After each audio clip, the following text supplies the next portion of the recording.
Assalamualaikum warahmatullahi wabarakatuh. Kembali lagi kawan di channel catur kesayangan kalian, Legenda Catur Dunia. Semakin menarik kawan duel antara Ding Liren versus Ian Nepomniachtchi sampai babak ke-6 tadi malam. Ding Liren kembali memetik kemenangan sehingga sekarang poin mereka berdua kembali seimbang 3-3 kawan. Masing-masing 2 kali kemenangan dan 2 kali remis sampai 6 game yang mereka mainkan.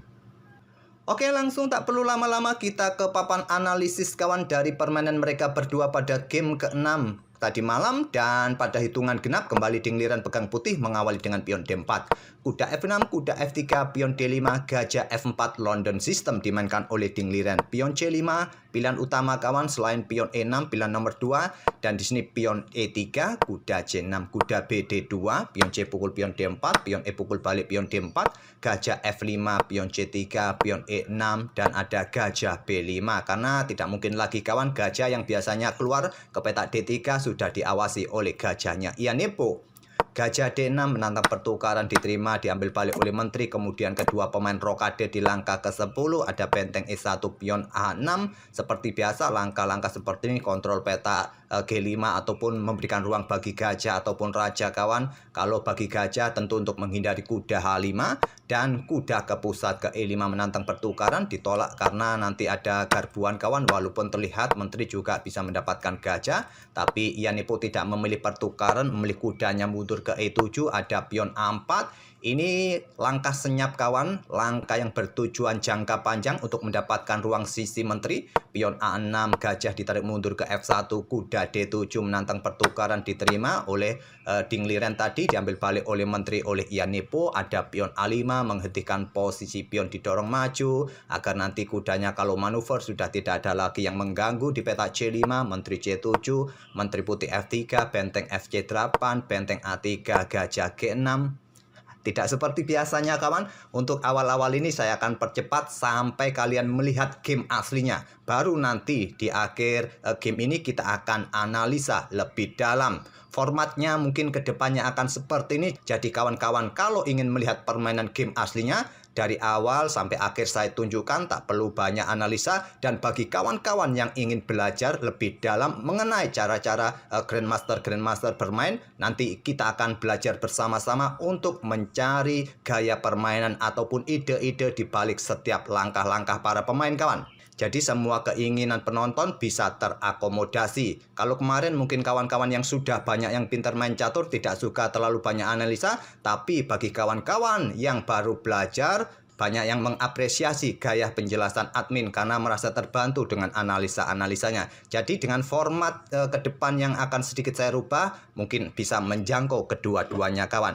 Kuda B3, kuda C6, dan menteri G3 menantang pertukaran untuk mengawali permainan endgame yang lebih cepat kawan. Mungkin di sini Ding Liren sudah melihat konstruksi kedepannya seperti apa, dia mungkin bisa unggul dalam permainan endgame, terutama di sisi menteri kawan. Ditolak menteri ke E7, pion H4, benteng E8, dan di sini kuda C5 melanjutkan rencananya untuk tekan sisi menteri kawan, dan pion E5 mulai membuka permainan di petak pusat E5.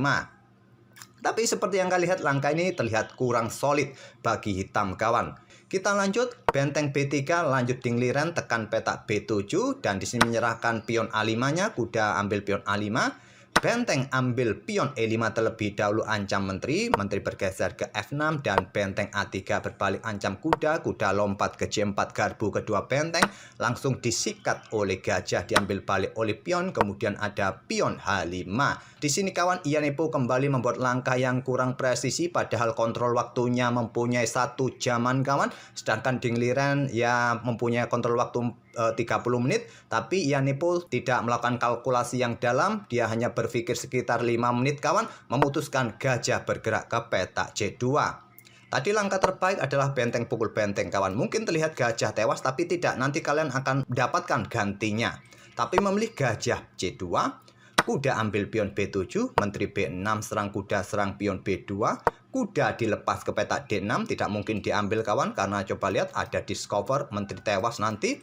Oleh karena itu, di sini pukul benteng terlebih dahulu diambil balik oleh menteri, tetap menjaga kudanya, menteri ambil pion B2, benteng menghindar ke A5, raja bergeser ke H7 untuk menghindari tempo kawan, karena pergerakan kuda ini patut dikhawatirkan oleh Ian Nepomniachtchi. Dan di sini kawan, sudah saatnya putih ini tidak terburu-buru melakukan pergerakan penyerangan, tapi memilih untuk langkah bertahan terlebih dahulu mundur ke E1 menjaga pion ini kawan, cukup penting. Tapi memilih dengan benteng C5 dan pion ini harusnya segera ditangkap oleh Ian Nepomniachtchi, tapi Ian Nepomniachtchi memilih dengan menteri C1 skak, raja A2 dan sini pion F6. Menteri mundur ke G3, tetap mempertahankan petak-petak gelap ini kawan dari ancaman skak-skak yang berulang yang bisa dimainkan oleh Ian Nepomniachtchi. Jadi cukup mundur ke peta ini, apakah nanti diikuti benteng melakukan ancaman sergapan skakmat, kita lihat saja. Pion A5, kuda ambil pion C4, pion A4, kuda E3, langkah cerdas kawan, multifungsi langkah kuda ini, dan di sini gajah B1, kemudian benteng C7, ancaman skakmat dipertahankan dengan benteng G8. Sekarang posisi Ian Nepomniachtchi sudah terjepit kawan pada posisi ini, mungkin terlihat dia bisa mengendalikan pion bebas, tapi tidak, benteng masih bisa digeser ke lajur A. Kuda D5 aktif kembali memberikan ancaman skakmat kawan, ambil pion ini, raja menghindar ke peta H8 dan di sini benteng A7, pion A3. Kuda E7, benteng bergeser ke F8 dan sekarang pion D5. Langkah ini juga langkah yang senyap kawan. Kalau Stockfish menyarankan pada posisi ini kawan, benteng bergeser ke lajur B atau kuda langsung melakukan skak. Dua pilihan itu yang terkuat. Tapi pion D5 ini juga tak kalah kuatnya kawan. Ini adalah taktik senyap, di mana 5 langkah, 6 langkah berikutnya atau nanti di akhir video kalian tahu fungsinya pion D5 ini kawan. Pion A2 dan sini menteri C7, raja ke H7 untuk menghindari tempo skak yang berujung dengan skakmat, menteri ambil pion G7 kawan. Kuda tetap lompat ke petak G6, ancaman skakmat dipertahankan dengan benteng G8, menteri F7 sudah membuat Ian Nepomniachtchi menyerah di langkah ke-44. Oke, kita kembali ke langkah awalnya, coba kita perdalam apa maksud setiap langkah dari pergerakan Dingliren ataupun Ian Nepomniachtchi kawan. Tadi pion D4, kuda F6, kuda F3, pion D5, gajah F4 London System, pion C5 pilihan utamanya, pion E6 pilihan nomor 2-nya kawan. Di sini memilih pilihan utama pion C5. Jelas pion E3 dimainkan karena gajahnya sudah keluar, tidak terkurung lagi oleh rantai pion ini. Gajah gelap juga bisa keluar, kuda B ke D2, pion C3 bisa jadi pilihan di langkah berikutnya kawan. Dan kuda C6 lanjut Ian Nepomniachtchi, kuda B ke D2. Kalau yang paling banyak pion C3 terlebih dahulu dimainkan, baru nanti kuda B ke D2. Sekarang langkah kuda B ke D2 ini merupakan pilihan nomor 2-nya kawan. Dan di sini pilihan bagi hitam, ada yang bermain dengan pion E6 agar gajahnya bisa keluar, atau pertukaran pion C pukul pion D4, atau bahkan menteri keluar ke petak B6 kawan. Ian Nepo memilih pertukaran pion C pukul pion D4, pion E pukul balik pion D4. Kalau kalian memilih dengan langkah pion E6, langkah yang cukup normal kawan. Kalau kalian memilih variasi menteri ini keluar ke petak B6, maka putih akan mendahului pertukaran pion dipukul pion C5, menteri ambil pion B2, benteng B1, menteri C3. Di sini ada gajah terang keluar ke petak B5 dan bisa diikuti dengan pion E6 sekarang kawan untuk perkuat posisi pion kalian. Mengeluarkan gajah juga di langkah berikutnya bisa diikuti dengan rokade, mungkin gajah E7, kuda E5 dan menteri ambil pion C5. Ini beberapa jalur pilihan bagi hitam jika memilih variasi menteri ini keluar ke petak B6 kawan. Oke, langkah aslinya tadi adalah pion C pukul pion D4, lanjut Ian Nepo, pion E pukul balik pion D4, dan di sini gajah F5 untuk mengawasi pergerakan gajah terang yang sering keluar ke petak D3 dalam permainan London System. Kemudian diikuti pion E6, gajah gelapnya segera keluar juga kawan. Itu yang akan dilakukan oleh Ian Nepo.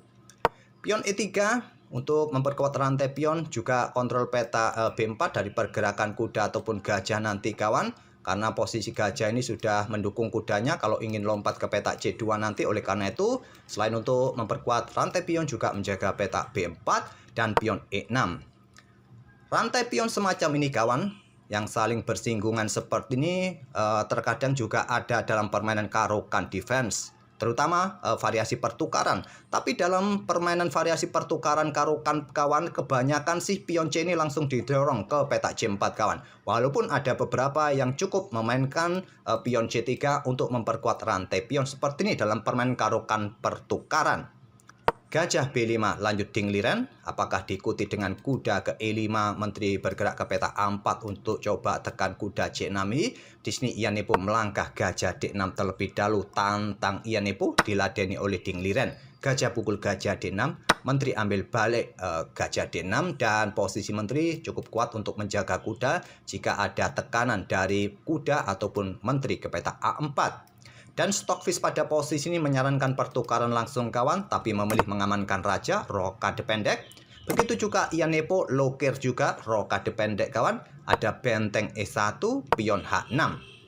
Pion H6 ini multifungsi, kontrol petak G5 juga memberikan ruang bagi gajah jika ada ancaman dari kuda H4 kawan. Juga sesegera mungkin menyiapkan pergerakan raja dalam permainan endgame agar tidak ada masalah back rank atau baris belakang. Kuda E5, tantang dingliren pertukaran kuda, ditolak kawan dengan kuda mundur ke E7. Kalau diterima yang ditakutkan oleh Iyanepo adalah garbuan kawan. Walaupun begitu menteri ini juga bisa mendekati gajah, cuma nanti jika dilanjutkan seperti ini kawan, posisi raja ini akan sedikit terbuka. Mungkin ini yang tidak membuat nyaman Iyanepo. Jadi memilih mundur kawan ke petak E7 dan sekarang pion A4. Pion A4 ini bertujuan jangka panjang kawan, yaitu untuk mendapatkan penguasaan sisi menteri.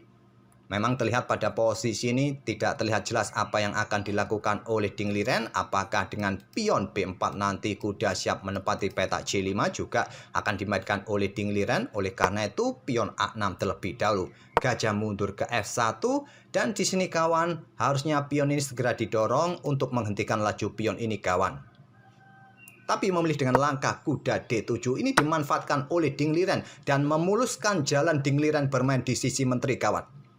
Diambil balik oleh menteri dan pion A5. Coba lihat kawan, pion ini menghentikan laju pion B. Pion B4 siap dimainkan, kuda B3 kemudian ke C5 dan tidak ada lagi yang bisa mengganggu nanti kuda di petak C5.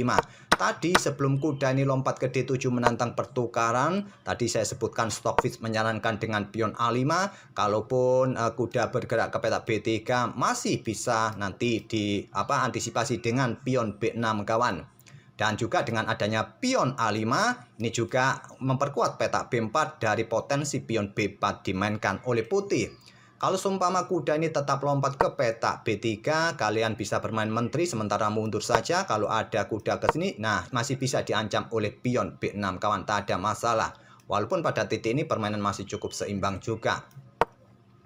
Tapi menantang pertukaran kuda di petak D7 dan diterima oleh dingliren mendapatkan tempo mendorong pion A5-nya, kemudian menteri C7. Lanjut Iyanepo, sepertinya ingin menekan pion C3 ini kawan untuk menghentikan ide pion B4 putih. Di sini menteri keluar ke petak F3, perkuat posisi pionnya, tetap berencana pion B4 diikuti kuda sampai petak C5 nanti kawan dan benteng FC8. Ada juga kalian bisa melanjutkan permainan kuda ke C8 kawan dengan ide sampai menepati outpost juga nanti di petak E4 ataupun petak C4 bisa kalian mainkan kawan. Ini ada juga saran di live streamingnya kemarin. Tapi memilih dengan benteng FC8, benteng A3 berencana perkuat posisi petak C3-nya, pion B4 masih jadi ide utama permainan dingliren di sisi menteri.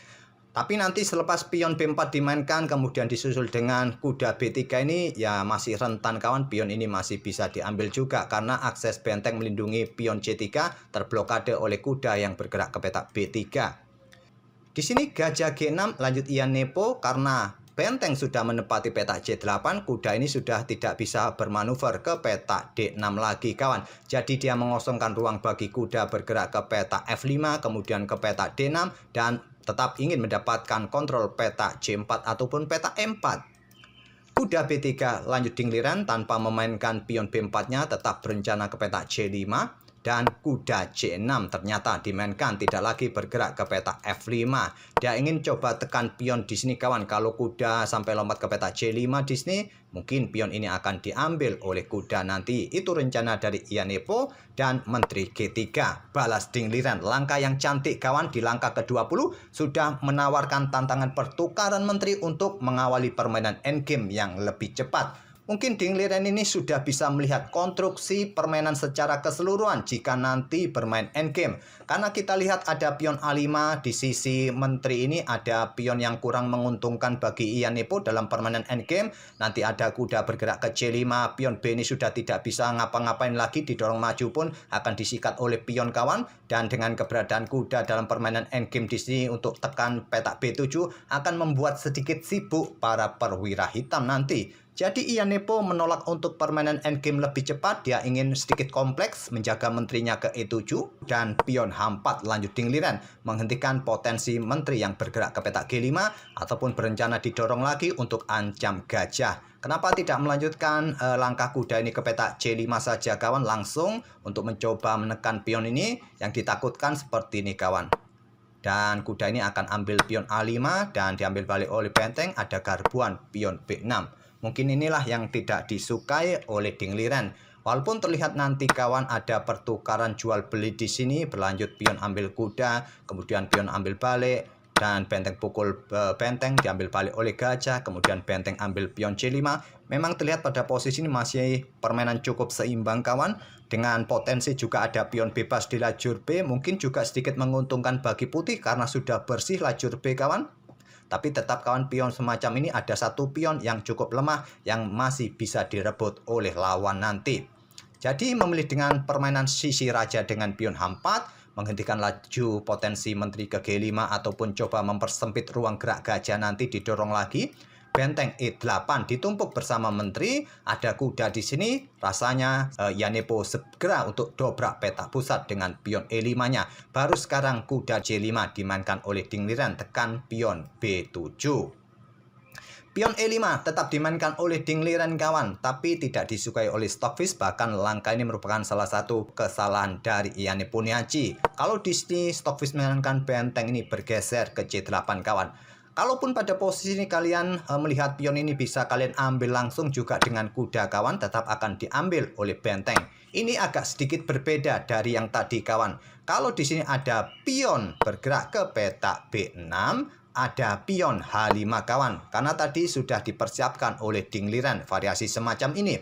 Dan di sini kalau kalian berniat ambil benteng terlebih dahulu, nanti kalian akan kalah jumlah perwira kawan. Bisa berlanjut seperti ini, kalian akan kalah jumlah perwira. Kalaupun di sini saat ada pion ini didorong maju, kalian ambil pion ini kawan, maka kuda ini akan siap memberikan dukungan bagi menteri ancaman skakmat, sehingga pion ini terpaksa ambil kuda, akan berlanjut benteng ambil pion D5. Posisi pion-pion kalian akan semakin rusak dengan variasi ini. Kalau kalian berani ambil pion ini sekarang dengan kuda, masih tetap akan menguntungkan putih.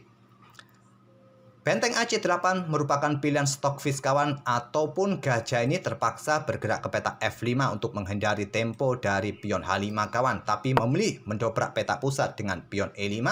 Dan di sini kawan, saatnya putih juga bermain di sisi menteri dengan pion B4 untuk memperkuat posisi kudanya kawan. Tapi memilih dengan benteng B3, incar pion B7.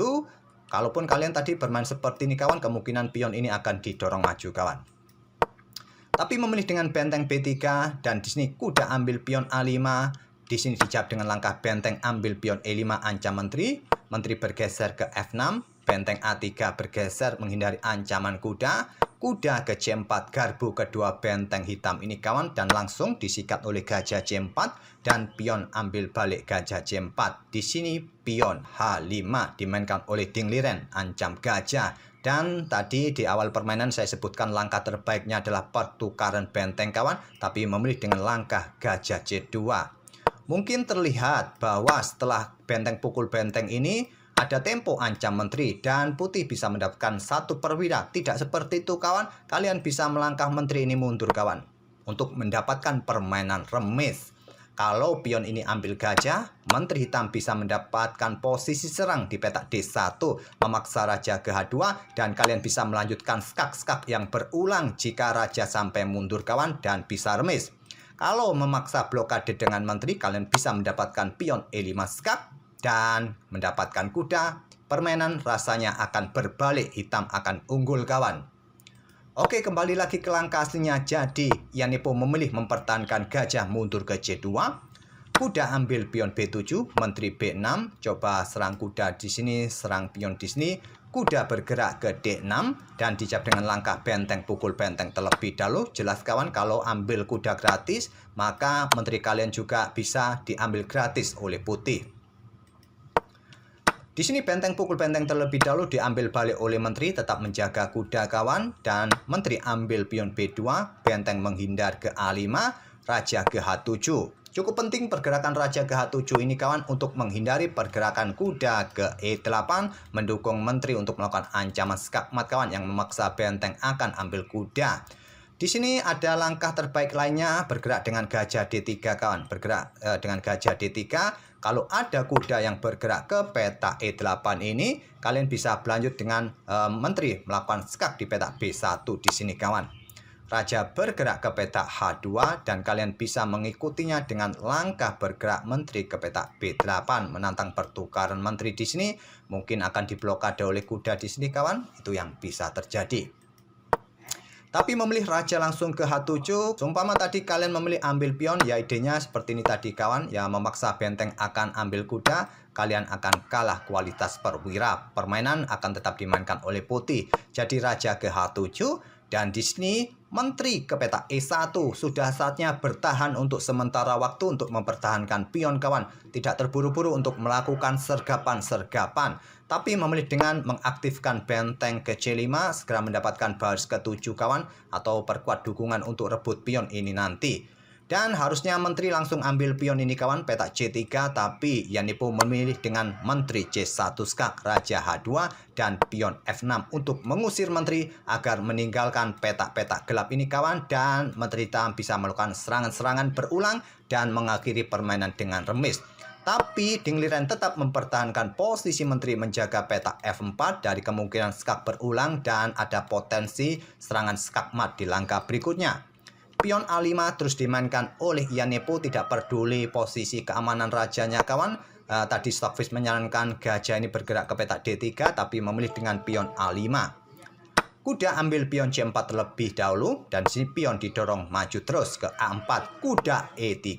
Pilihan penting kawan, langkah yang sangat penting menghentikan potensi menteri bergerak ke petak G5 karena benteng ini siap bergerak ke baris ke-7 kawan. Sementara memang benteng dipertahankan oleh Dingliren untuk pertahankan petak G5. Juga posisi gajah dalam posisi terancam, kuda juga siap manuver sampai petak D5, sikat pion F6 nanti. Gajah mundur ke B1, benteng C7, coba lihat sudah tidak bisa lagi menghadang pergerakan menteri putih di sini kawan.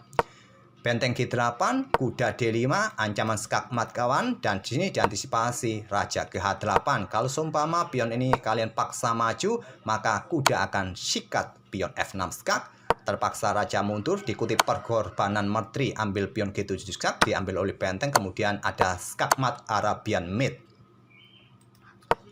Memilih dengan raja ke H8, kemudian ada benteng A7, pion didorong terus maju ke A3, kuda E7, benteng bergeser ke F8, diikuti dengan pion D5. Langkah ini langkah senyap kawan, nanti di akhir video atau di akhir analisa, kalian bisa melihat ide dari Dingliren. Kalau Stockfish menyarankan benteng B7 atau kuda langsung melakukan skak, tapi ini adalah langkah senyap. 5-6 langkah sudah diperhitungkan oleh Dingliren ingin menciptakan skakmat kawan. Pion A2, menteri C7, ancaman skakmat di langkah berikutnya, dan di sini diantisipasi dengan langkah raja ke H7, kuda tetap ke G6, benteng pertahankan pion G7-nya, dan di sini menteri ke F7 membuat Yanepo menyerah. Mengapa menyerah kawan? Pada posisi ini apabila permainan tetap dilanjutkan, kalau Stockfish menyarankan promosikan dulu. Ya tentu masih disikat oleh benteng putih, tetap ada potensi ancaman skakmat untuk memperpanjang permainan, ya melakukan pergerakan-pergerakan, mungkin menteri melakukan skak di sini kawan. ya disikat saja oleh kuda, percuma juga. Kalaupun di posisi ini kalian melakukan pergerakan yang lain, ambil contoh untuk ambil pion yang ada di petak C3 ini demi meloloskan pion bisa promosi, maka di sini menteri akan berkorban ambil benteng kawan. Diambil balik dan ada skak di sini. Dan kalau bergerak ke sini, skakmat 1 langkah. Kalau raja bergerak ke sini dan di sini ada benteng skakmat. Itulah tujuan Dingliren menghentikan atau mengcover peta E6 dengan pion D5-nya ini kawan. Langkah senyapnya di sini. Kalau seumpama pada posisi ini tadi kawan, kalian sikat saja kuda dengan gajah. Diambil balik oleh pion skak lagi kawan. Sama seperti ini pola skakmatnya, skakmat. Oleh karena itu di posisi ini Ianneponiachi sudah merasa tidak punya harapan untuk bisa menahan gempuran Dingliren. Dia menyerah di langkah ke-44. Itulah kawan G6 antara Dingliren versus Ianneponiachi. Semakin sengit saja kawan pertarungan mereka berdua. Kembali seimbang poin mereka berdua 3 sama. Hari jeda hari ini kawan tak ada partai yang digelar. Kita akan selingi game-game yang ada di turnamen online Olympic Esports Series. Kita akan bertemu di video-video berikutnya. Terima kasih sudah mampir tiap hari. Wassalamualaikum warahmatullahi wabarakatuh.